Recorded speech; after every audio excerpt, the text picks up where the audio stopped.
Hello, I'm Dr. Nick Amor. I'm Chair of the Suffolk Institute of Archaeology and History, and I'd like to welcome you to the third of a series of 4 online talks about the Abbey of St Edmund.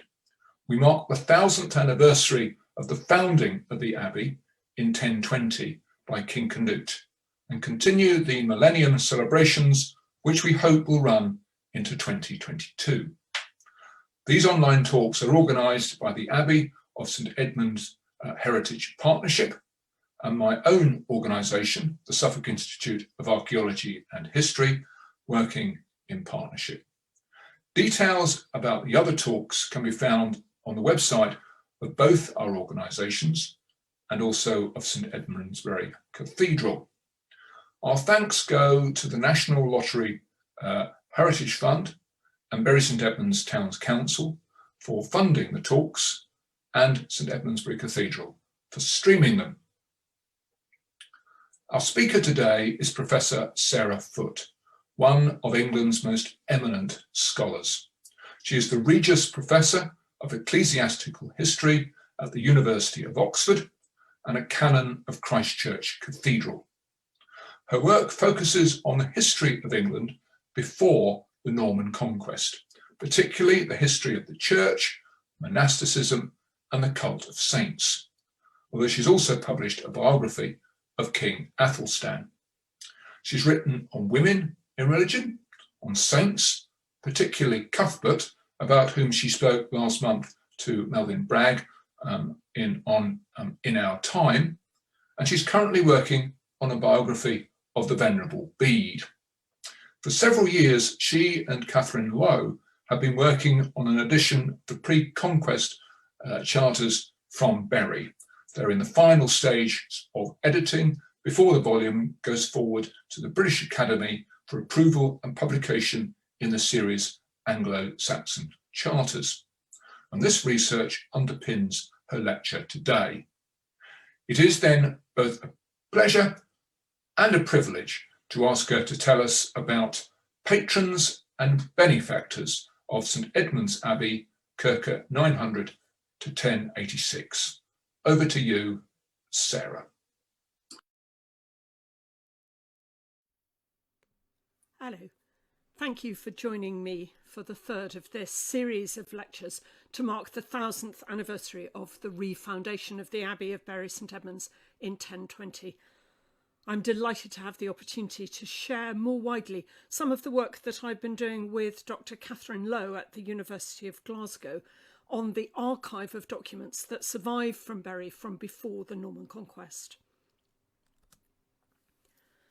Thanks to the very considerable interest taken in Bury by 11th century kings from Canute onwards, Bury had become, by 1086 and the time of the Domesday Survey of England, the 4th wealthiest monastery in England. But unlike many of the other celebrated and rich English monasteries that had been established before 1066, the monastery at Bury preserved no narrative nor any documentary account of the foundation of the very first community of religious devoted to the care of the remains of the 9th century East Anglian king Edmund, who had died in 869. By the time we first have written records of gifts that were made to St Edmund's Church in the 940s, it's clear that these gifts were not being made to a new foundation, but one that had existed for at least 50 years already. The archive of documents that the community of St Edmund preserved, which date from about 940 to 1066, sheds fascinating light on how the monastery first built up its landed endowment, thanks to the generosity of a wide range of local patrons and benefactors. Study of those documents helps us to understand much about the origins of the Abbey of Bury and enables us to set its refoundation by the Danish king Canute in 1020, the event that we commemorated in 2020, in a much wider local context. And that's the purpose of this talk. There are some ways in which this is a slightly dry topic and it's not incredibly photogenic. I will show you some images of some of these documents in the form in which they've survived later.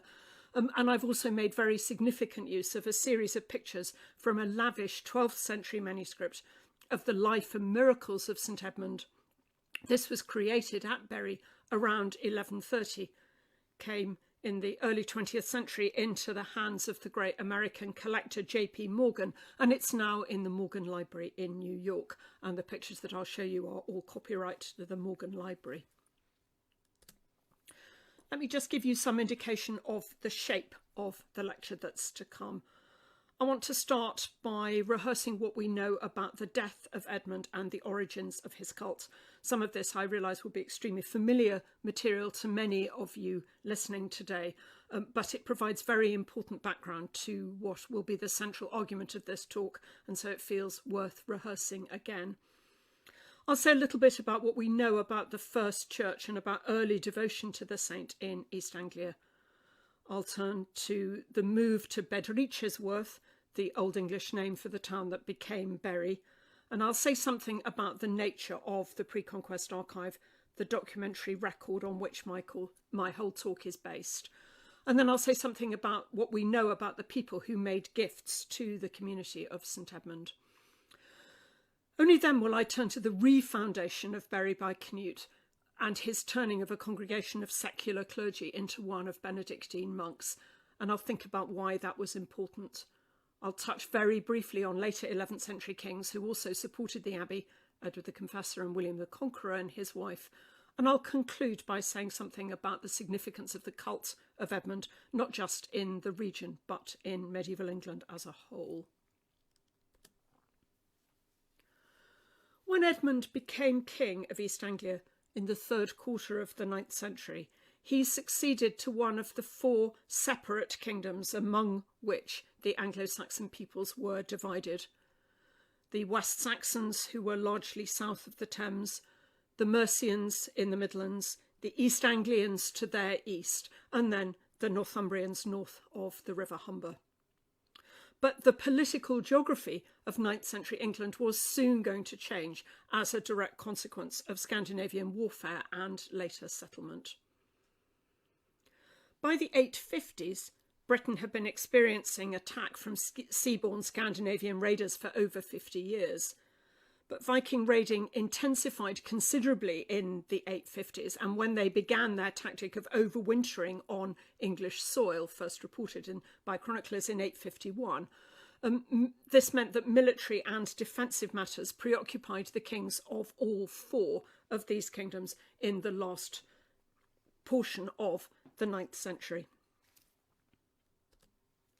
The nature of the Viking threat intensified even more in 866 when, as the Anglo-Saxon Chronicle reported, a great heathen army came into England, led apparently by men of royal blood. At first we're told that the East Anglians supplied this Danish army with horses and they made peace with the enemy. That's the chronicler's shorthand for saying that they paid tribute to the Danes in return for a promise that they would leave Edmund's kingdom and go and harry elsewhere. And indeed in 867 the army moved on to Northumbria and then went to Mercia. But in the autumn of 869 the Danish army rode across Mercia into East Anglia and took up winter quarters at Thetford in Norfolk. This time the people and their kings seem either not to have been willing to make peace, or perhaps the amount of tribute that they could amass on this occasion wasn't enough to give them breathing space from these attacks.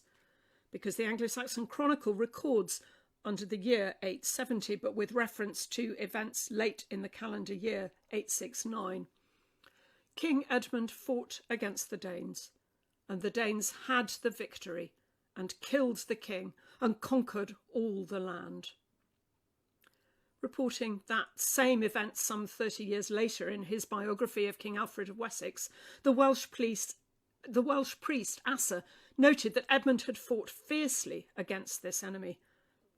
Asser clearly interpreted the chronicle entry to mean that the king had died in the battle. He wrote that Edmund was killed there with a large number of his men, and the Vikings rejoiced triumphantly and subjected the entire East Anglian province to their authority. Writing nearly a century later, the West Saxon chronicler Athelweard attributed more independence of action to the king. He made him the instigator of the engagement and blurred the question about whether Edmund had died on the battlefield or of wounds sometime thereafter by saying, "After a brief interval, he, Edmund, was killed by them there." All these records of the events of the winter of 869 share the presumption that Edmund's death resulted directly from the East Anglian defeat in battle against the heathen Danes. None of the earliest English narrative sources described Edmund as a martyr for the faith. Although there were precedents for kings who had been killed in battle being treated as saints, one might think in the 7th century of the Northumbrian kings Edwin and Oswald, they also were culted as saints first and martyrs only considerably later. Within about 30 years of his death in 869, Edmund was being commemorated as a saint in the eastern region. Coins, presumably minted by the Danish settlers now ruling in East Anglia, coins adapting designs that Edmund himself had used in his own coinage, but now bearing an invocation to the dead king as a saint, appear from East Anglia from a period of about 20 years, from about 895 until 917 or 18, when Edward the Elder, king of the West Saxons, brought the East Anglian kingdom under his own control. These coins bore on one side an inscription which invoked the dead king as a saint.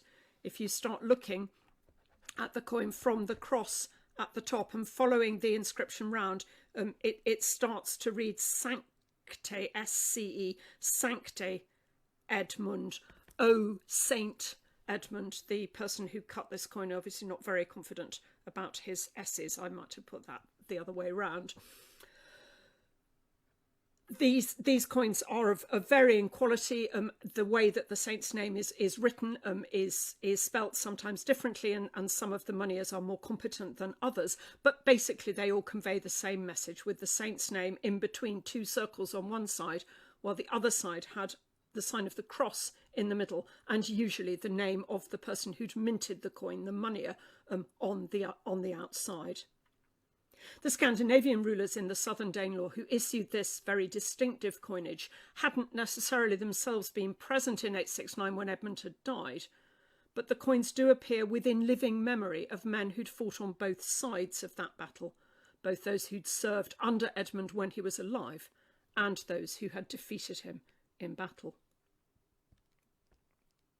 Immediately after Edmund's death, we must assume that his kingdom had been ruled by one or more of the leaders of the army that had defeated him, and it's these people who chose to issue this memorial coinage. Let's just think about the political geography of this one more time. So we're now looking at a map of the British Isles after King Alfred of Wessex's great victory over the Danes at Eddington in Wiltshire in 878, and the treaty that he made with the Danish ruler that he defeated there, Guthrum. They divided southern England between them, making a boundary, a line, the Alfred-Guthrum line, which ran from London up through the Midlands and up towards the northwest. Everything east of that line fell under Danish control, and to the west of it is the area that Alfred ruled directly, his own kingdom of Wessex, and also the western part of Mercia, which he absorbed into his own English realm. After Guthrum's death in 890, neither written records nor coins enable us to say precisely who had authority over East Anglia, but it's in this period that the East Anglian memorial coinage first appeared, first in East Anglia, but probably then also minted in the southeast Midlands. Since Eastern Mercia had, with East Anglia, belonged to the area controlled by Guthrum after he'd agreed the boundary between the separate realms with Alfred, the fact that the memorial coinage was issued in both areas jointly may suggest that they were still ruled by a single person after the death of Guthrum. What the St Edmund memorial coinage seems to bear witness to is the emergence of a cult of the saint fairly soon after his death. Not just as Leslie Abrams has argued, that the cult of a recently dead king had emerged quite swiftly, but also it seems to indicate the fact that there were Christians in East Anglia who were able to promote their dead king as a saint as early as the last decade of the 9th century. It seems reasonable, therefore, to assume that there was a community of some sort, a group of clergy whose lives were devoted to the maintenance of Edmund's cult, and that that community came into existence either soon before or at about the same time that the memorial coinage was issued, although we have no written records of any kind to describe the origins of that community. So who were those who established the first group of clergy who were devoted to care for the remains of the dead king and promote him as a saint? The only evidence we have as to who they might have been comes from a text that was written more than 100 years after Edmund had died.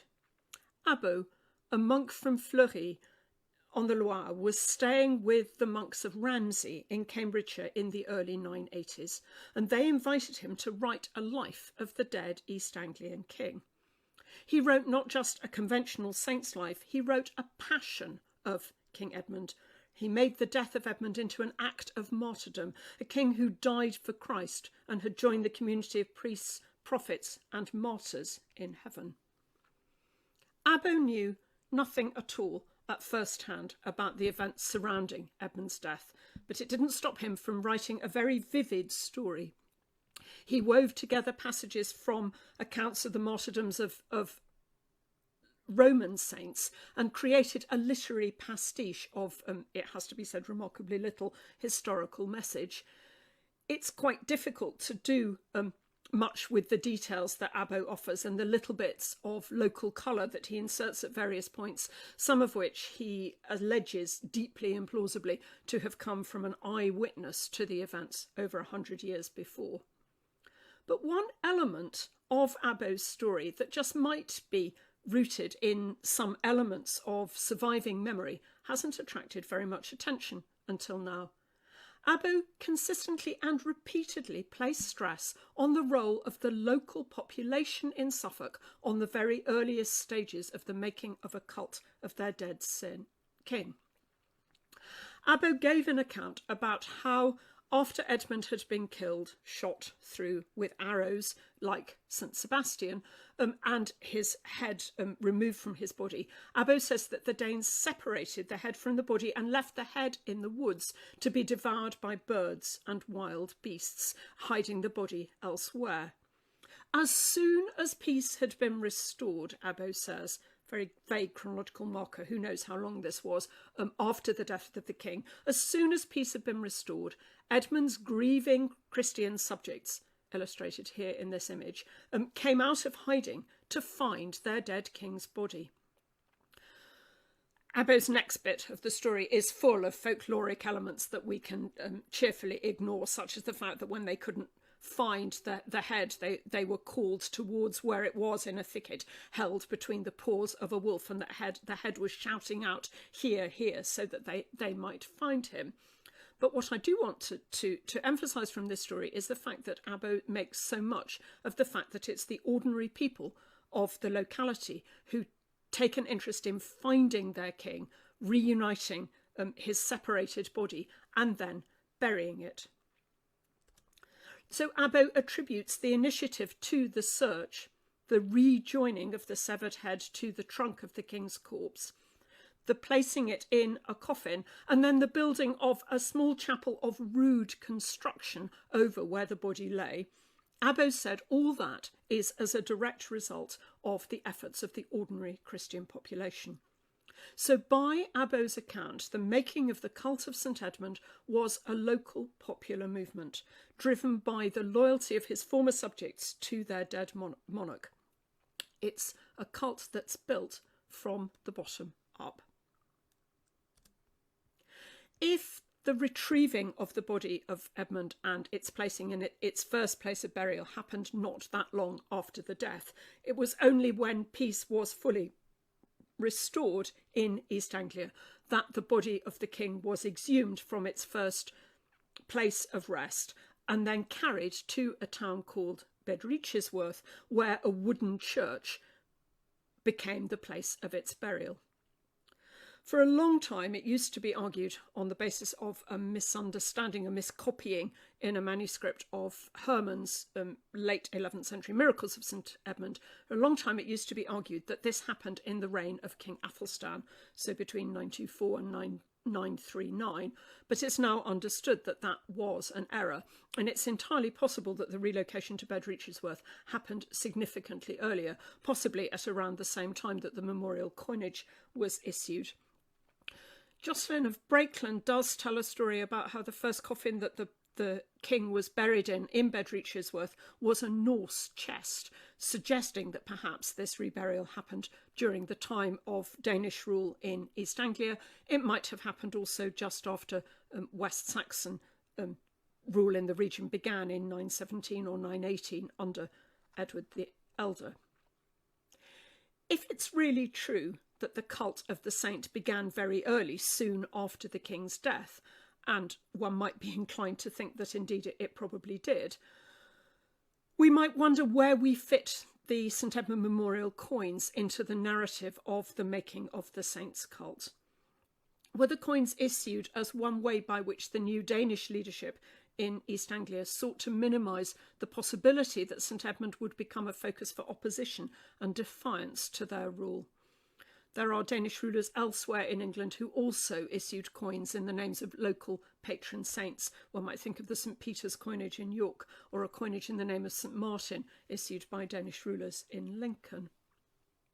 If we could place on any reliance whatsoever on what Abbey tells us, then Abbey seems to be making quite a consistent claim that the local East Anglian population, and assuming that the king died in Suffolk, then the local Suffolk population, were actively engaged in the promotion of the king's cult in its earliest days, and that their actions are testimony to the strength of the local populace's loyalty to their native ruler, even after his death. In this period, in the 9th or 10th centuries, there was no formal process of canonisation, the system that required one to one to petition the Pope in Rome and to provide the evidence that would show that someone had been a saint. The whole process that is expedited so quickly after the death of Thomas Becket in 1170, none of that happened in the 9th and 10th century churches. Saints are made locally by their own communities, but you still normally need the involvement to some extent of a member of the church hierarchy. We find such a figure in the person of Bishop Theodread, pictured here in a story from Abbey's life. Theodread was Bishop of London from 925 until his death in 951. His name heads many of the surviving later medieval lists of benefactors to Bury, preserved by the monks of the community, and in those lists he's often given the epithet Bonus, Theodred, the Good. Theodred is a German name. Whether he was of German extraction or whether he was born in East Anglia to Germanic parents is not entirely clear. We know from his will that he had very substantial land holdings in East Anglia, so he certainly has a connection with the region, even if he wasn't a native East Anglian. As well as holding the See of London, Theodred also took responsibility for episcopal control over East Anglia. The Diocese of Elmham was vacant at this time, and Theodred looked after East Anglia from a seat at Hoxton. In that capacity, Theodred took a very considerable interest in the shrine of St Edmund. According to Abbey, he asked to have the coffin in the church at Bedreachesworth opened. He himself handled the body of the saint, washed it, and then replaced it in its wooden coffin. We might doubt many of the details of the stories that Abbey tells about him, especially this one you're looking at when a group of thieves have been caught in the act of trying to rob the shrine. But there doesn't seem to be any doubt that Theodred was extremely interested in the cult of Edmund. And it may not be coincidental that it is in his day that we first have written records for the Church of St Edmund. So it seems reasonable to suggest that from the time of Theodred, possibly from about 940, the community of St Edmund was a body of sufficient standing with a permanent home, a proper wooden church, and most importantly, a shrine that pilgrims were able to visit, that it made sense for people to start giving gifts to this community, gifts of land in perpetuity that would enable the community and the cult for which it had care to thrive and flourish. Theodread seems to have played an important role in advancing that cult, increasing its formal standing and thus its popularity. So what do we know about the earliest documents relating to that first community? You're looking here at an image of one of the two surviving registers from Bury, which contain all the surviving pre-conquest charters, wills and writs. These texts were copied out in the late 13th century by monks who sometimes struggled with the Old English language that they were written in. The page that you're looking at has on the left-hand side the second half of the Latin charter that Canute issued for Bury, and then down on the left-hand side the Old English epitome of that charter, and then here we have the charter issued in the name of Harthacnute. The pre-conquest archive of Bury St Edmunds is of enormous importance.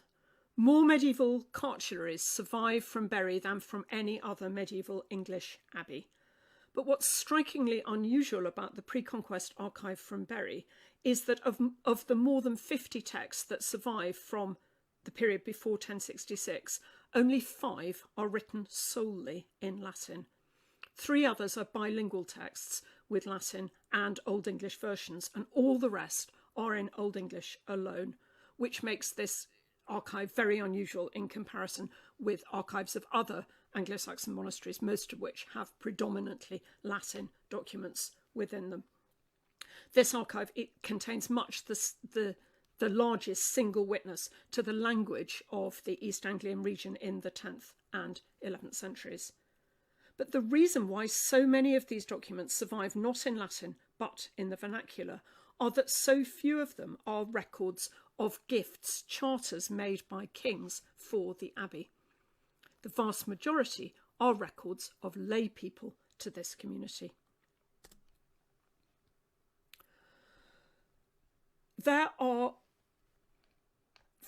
more than 50 documents in the archive, but only 5 of them take the form of royal Latin diplomas, not one of which, sadly, is entirely authentic in its present form. There's a gift, a charter in the name of Edmund of Wessex, which has clearly a genuine charter of Edmund lying behind it, but the actual gift that Edmund made to the abbey, all the land on which the abbey sits, the terms of that cannot possibly have been articulated in 945. There's the Canute charter, which we'll come back to, a bilingual text dating from soon after 1020, also a forgery, an outright 12th century invention confirming all Bury's privileges in the name of King Harthacnute, and 2 charters in the name of Edward the Confessor, again, neither of which is entirely authentic.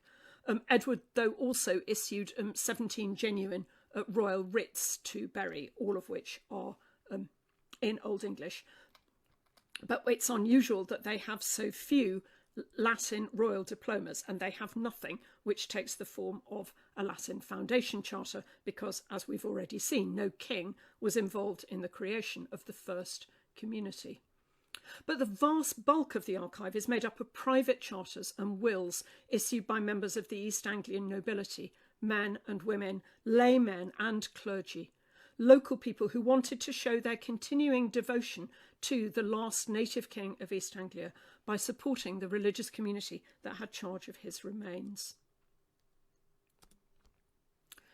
The earliest surviving records of gifts to the community, so there may well have been landed gifts made before 940, but we don't have any evidence for them. The earliest surviving records show us that there's a cluster of gift giving to the abbey in the middle years of the 10th century. there's this grant in the name of Edmund of Wessex in 945, which purports to give the abbey all the land around the monastery. And it is entirely possible that Edmund of Wessex did give a gift to Bury. He may even have come and visited the community here. One has to wonder whether his father, Edward the Elder, had named him after the dead king, Saint King of East Anglia. He's one of Edward the Elder's youngest children, and so was almost certainly born after Edward the Elder's conquest of East Anglia, so he might well have been named for the Saint King.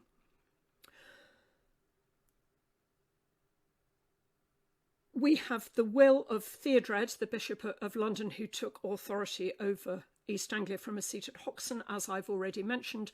The will dates from the last decade of his life, and it includes a grant of 4 separate estates in Suffolk to Bury, plus also the reversion of another piece of land in Norfolk, which he had at one stage given to St Paul's in London, but also came into Bury's hands. And then we have a woman who made a gift to the community before she went on pilgrimage at some point in the 10th or 11th century. This might be rather later than this gift. It's impossible to date. The will of Alderman Alfgar and those of his daughters, to which I'll come back in a moment. And then I just wanted to pause on the layman Wulfstan of Dalham, who in a charter dated 963 made a grant of Palgrave in Suffolk to Bury. Found this amazing map of the East Anglian Kingdom for free use on Wikipedia. So it shows you the Old English names of a number of places in East Anglia. There's Thetford, where the Danish army came in 869 before Edmund's death. There's Bedreachesworth, and I've added some other places that I want to mention by putting numbers referring to them approximately where I think they are on this map, and they're labelled on the right-hand side. So Wulfstan of Dalham is a major figure at the court of King Edgar of Wessex. He acted as Edgar's agent in a number of matters relating to ecclesiastical affairs. He was involved in the expulsion of secular clergy from the Winchester Old Minster. He does a number of things for Edgar in relation to the refoundation of the Abbey of Ely, and he seems to come from Suffolk. His epithet of Palgrave presumably means he comes from Palgrave, here just west of Bury, near the Cambridgeshire border. He gave Palgrave, which is about here, to the Church of God's Holy Martyr, Edmund, in 963, and the monks of Bury remembered his generosity in making that gift. And then we have the gifts that are given us by the family of Ealdorman Alfgar. Alfgar was Ealdorman of Essex. Through his will, he endeavoured to set up a family monastery at Stoke by Nayland, which is about here, just on the Suffolk-Essex border. And he wanted to do so in order to commemorate the souls of his wife and his dead son. He makes very complicated arrangements in his will by which he gave land to his daughters to pass to his daughters and their heirs, their unborn sons, in turn, before ultimately they should revert to the church, some of them to Stoke by Nayland and some of them to Bury. His very careful written statement of his intentions after his death and how he wanted his landed wealth to be distributed bound both past, present and future generations of his family in acts of mutual obligation, in which Bury plays quite a considerable role. Bury stands out as the first of the ecclesiastical beneficiaries that Alfgar named in his will, and shows how much loyalty he had to the East Anglian king. And we can see from his will and the wills of his daughters that they shared that devotion to the cult of Edmund. So Alfgar bequeathed land at Cockfield and in Suffolk and Colne, giving it to his daughters and their unborn children for them to enjoy a life interest, but for it to revert to the Church of St Edmund at Bury. His two daughters, Athelflaed and Alflad, both issued their own wills, and their own wills survive, and they show us how clearly they tried to follow their father's intentions. Most of the wills that we know that survive as single sheets, the sheets of parchment only have the will of the single testator on them, but the wills of Athelflaed and Alflad survive uniquely as two wills written on one single sheet. And this is, it's a manuscript in the British Library.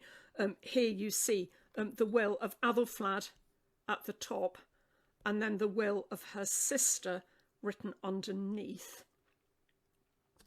And then we're looking at the back of that document. That's the end of Athelflaed's will, and then the bounds of some land that were supposed to pass to Stoke by Nayland.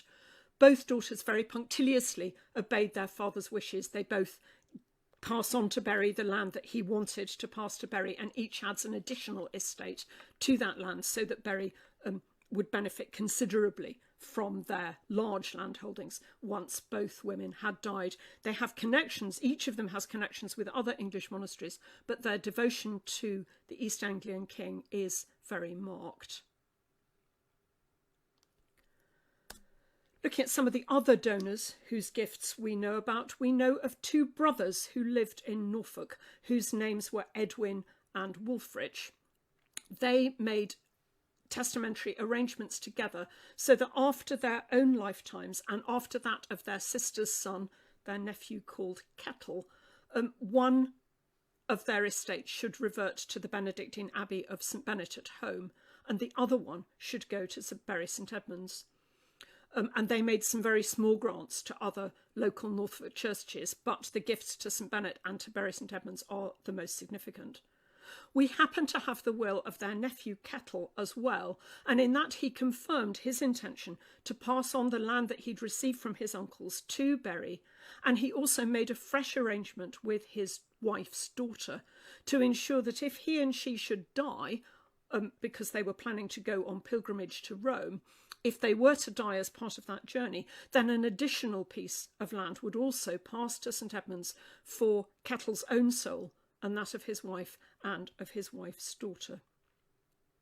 Now, it doesn't seem very surprising that Norfolk landowners might make donations to the nearby Benedictine Abbey at St Bennet at home, but their preference for granting land to Bury rather than the historic community at Ely or the much newer foundation at Ramsey probably indicates their fondness for the local East Anglian saint.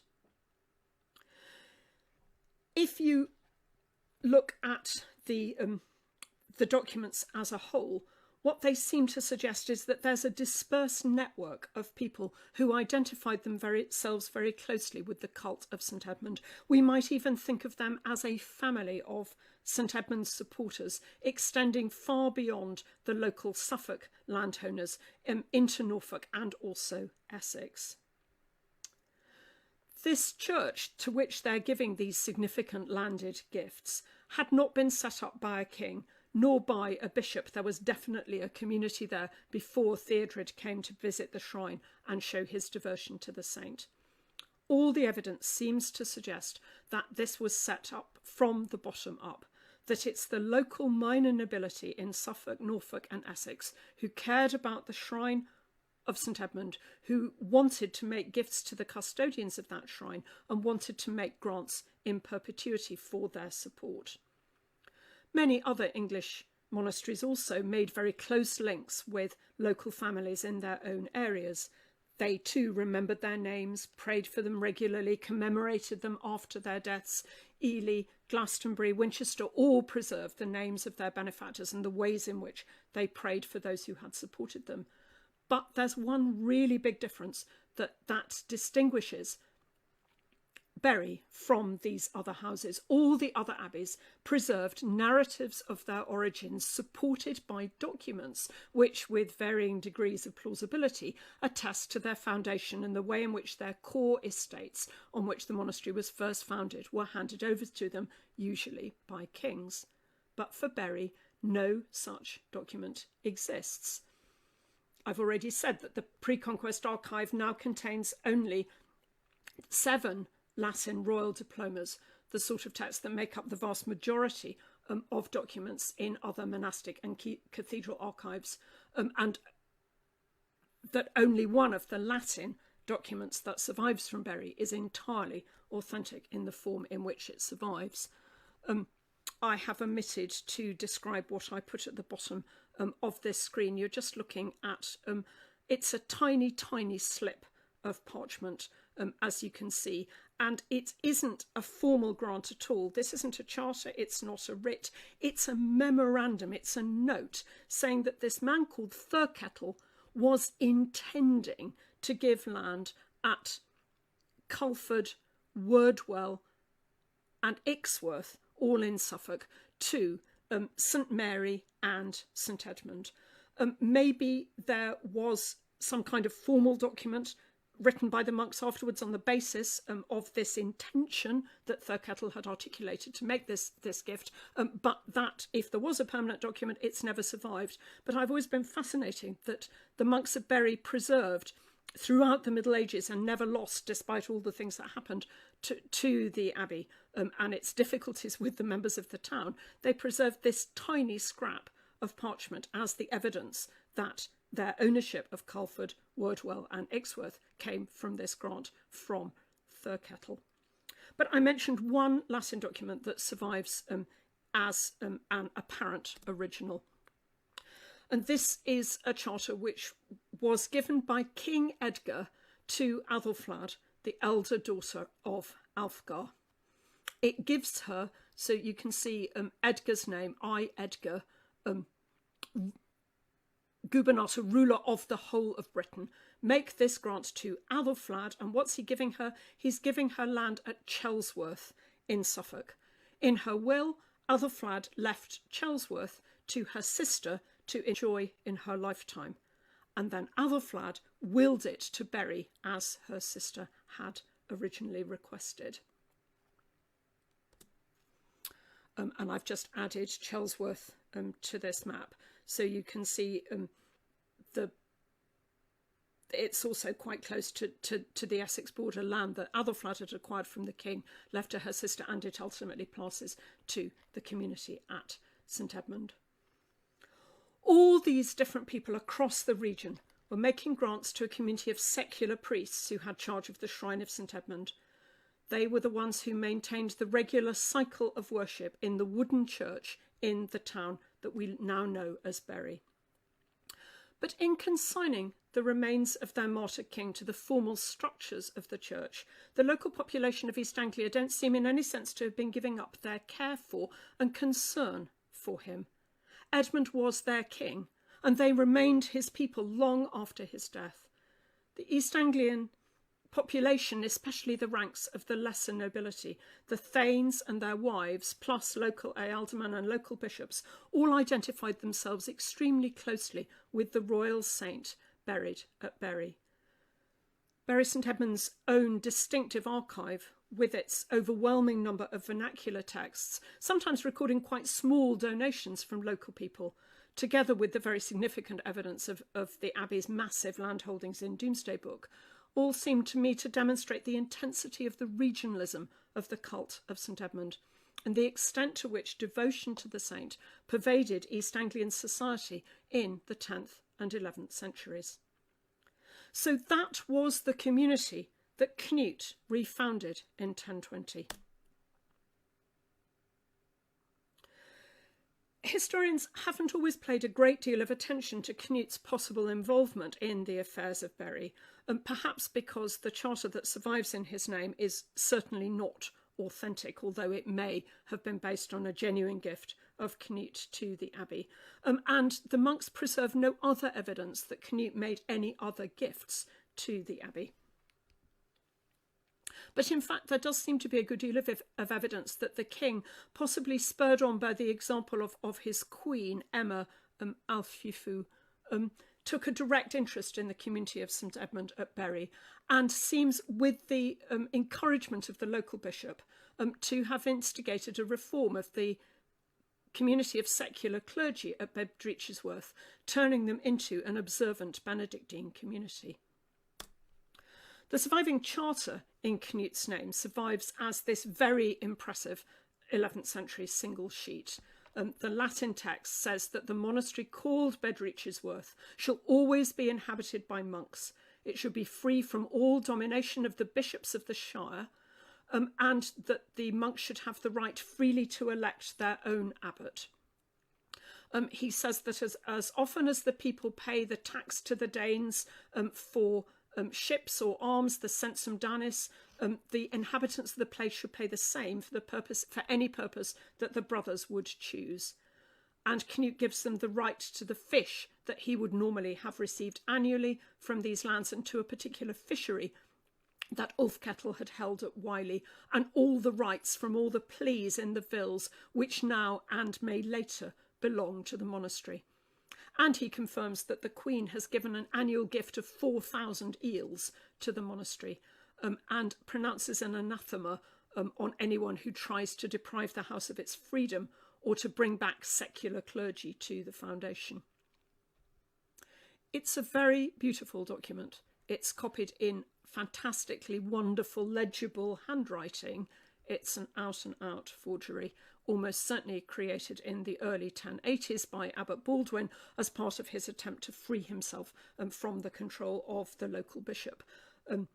There are all sorts of ways in which one can pin down the fact that this document can't be authentic. Its bilingual form is very dubious for date, so we have an Old English summary of what the Latin text says here. But I think the biggest giveaway that this was forged is the fact that the parchment was prepared and then it was folded up for storage before the text was copied out, so that you can see that consistently the scribe doesn't write on where any of the folds are, though a genuine document is written on a piece of flat parchment and folded off afterwards, so folds normally go through the words.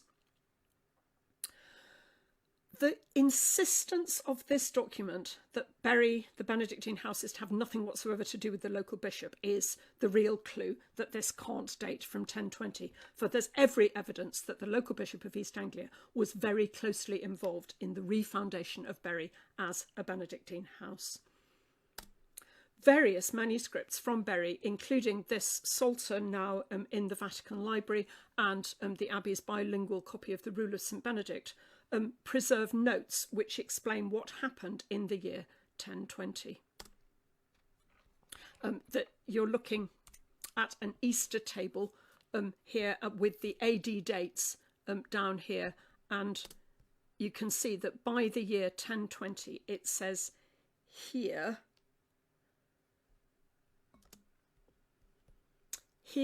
Bishop Alfwine, with the assistance of Earl Thorkel, established the rule of monks, and in the monastery of St Edmund, at the desire and with the permission of King Cnut.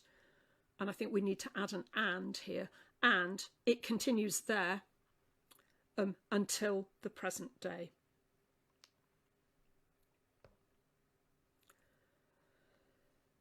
In the mid-12th century, Bury monks made an interpolation to their copy of the Chronicle of John of Worcester, which also gives a detailed account of how in 1020, in the third indiction, Cnut, king of the English and of many other peoples, with the advice and recommendation of his archbishops, bishops and leading men, especially that of Alfifu his queen, and Alfwine the bishop of the East Angles, and Earl Thorkel, established monks in the monastery called Bedrichesworth, in which the most holy king and martyr Edmund awaits the blessed resurrection in incorrupt body.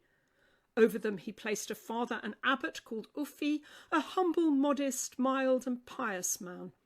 But the priests who'd been dwelling there irregularly, he either raised up to the highest level of religious observance, or having given them adequate supplies of food and clothing, he moved them to other places. Whether that account is derived ultimately from these notes in the Bury Psalter and their copy of the Benedictine Rule, or from somewhere else, it conveys a very clear, if not very specific, narrative of how Bury became a regular monastic community. But it also transforms Bury, in effect, into a royal foundation. As well as re-establishing the house, introducing Benedictine monks, Canute was also credited with building a new church at Bury. That church was dedicated on St Luke's Day, the 18th of October, in the year 1032. It was on the 18th of October 1016 that Canute had defeated Edmund Ironside at Assendon and thereby become King of England. And you can see this is the calendar page from the Bury Psalter. This is the page for the month of October, and beside the 18th, St Luke's Day, and then it says in gold the dedication of the Basilica of St Mary and St Edmund. What about the involvement of St Bennet at home? A 13th century text recording an agreement made between Bury and the monastery of St Benet's in Norfolk is prefaced with a narrative account which gives more details about Canute's involvement in the reform of Bury. It says that in the time of Canute, the body of Edmund, king and martyr, was found in the wooden monastery of St Mary in the town called Bedreachesworth, being attended without due reverence or proper religious observance by secular priests. On the advice of his nobility, Canute determined to place monks in the church there to serve God and St Mary and to care for the body of the precious martyr. To fill that new community, he recommended that half of the 26 devout monks then living at St Bennet at home should go to Bury, taking with them everything they would need to set up a Benedictine monastery there, with a prior set over them. This arrangement ensured that the community of St Edmunds would have the books, liturgical objects and personnel it would need to effect the Reformation on regular lines.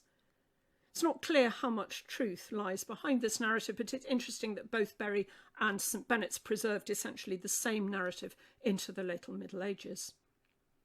Why did Canute take so much interest in these other, hitherto obscure East Anglian houses? It's not clear. No obvious motives seem to have drawn him to St Benet's at home, unless it's the fact that this community was already Benedictine and he needed some Benedictines to go and reform Bury for him. But he might have sought out the Bedreachesworth community deliberately. Did he feel the need perhaps to make some reparation for the part played by his ancestors in the death of King Edmund in 869? We know that he played a considerable leading part in the translation of the remains of the martyred Archbishop Alfhere from London to Canterbury. He'd been killed by the Danes in 1012, and Canute took the leading role in the relocation of his body back to Canterbury and trying to make him into an effective saint's cult there. It's also possible that Canute felt need to make reparation for something that had happened much more recently in East Anglia. Canute's father, King Sweyn, had died in 1014, allegedly as a direct result of the dead St Edmund's miraculous intervention after Sweyn had supposedly tried to impose an unreasonably heavy tax on East Anglia, one that the local population had refused to pay. So cheerfully preserve memories that his death was caused by the petition of St Edmund from the community of martyrs in heaven. If Canute had known that story, it might have led him to believe that he had amends to make in the region. He might also have chosen to ally himself to this saint because previous members of the West Saxon royal family had done so. He might have seen devotion to the martyred East Anglian king as one way of ingratiating himself with the local population. We've seen that Bury had functioned as an important house in the region long before Canute became king. But we might argue that the direct patronage of the Danish king and the local interest that he and his wife took in the community served to raise the profile of Edmund's shrine, not just on a regional, but on a national stage. In reforming Bury, Canute took an example of a local saint, one who already enjoyed a very strong local cult, and harnessed not only his own piety, but his very Danishness to Edmund's banner. And in doing so, he did much to repair the past wrong done by his distant forebears who'd removed Edmund from power. But by taking such a direct interest in this cult, Canute contrived to make Edmund no longer just a local East Anglian saint adored by his own people, but a saint who functioned on a national stage, one who could intercede for the whole nation, English and Danes alike, this new nation newly brought under his crown following his conquest in 1016. Very similar motives may have influenced William the Conqueror. Both Edward the Confessor, pictured here in the last days of his life and then in his death, and William followed Canute's example in patronising the cult of St Edmund.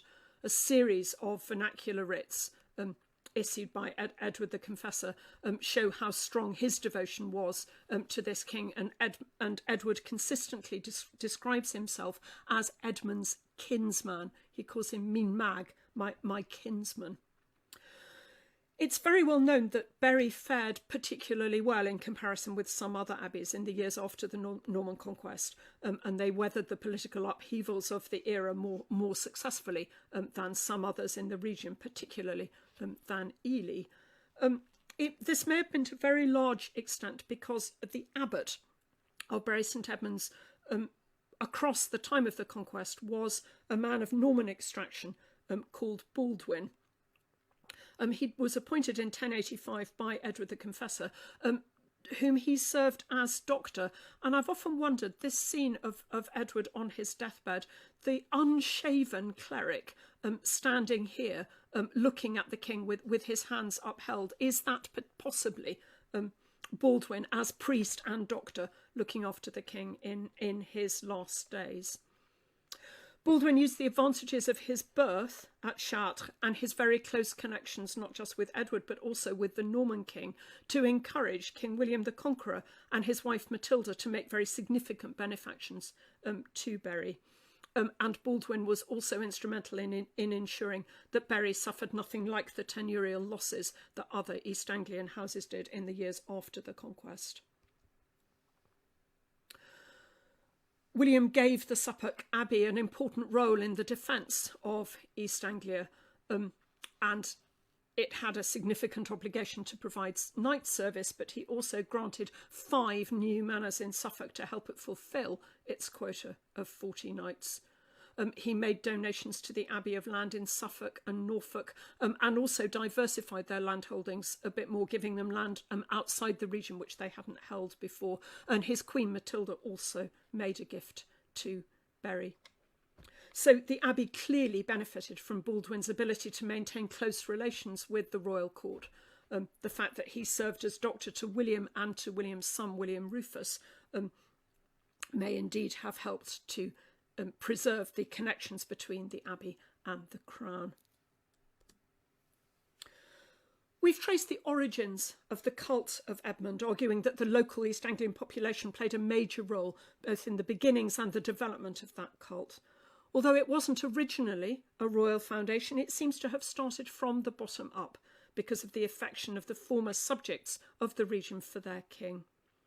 The care of the saints' relics, the maintenance of a regular liturgical cycle of prayer and devotion lay in the hands of first priests and later monks who lived in the church of St Edmund at Bedreachesworth, later Bury.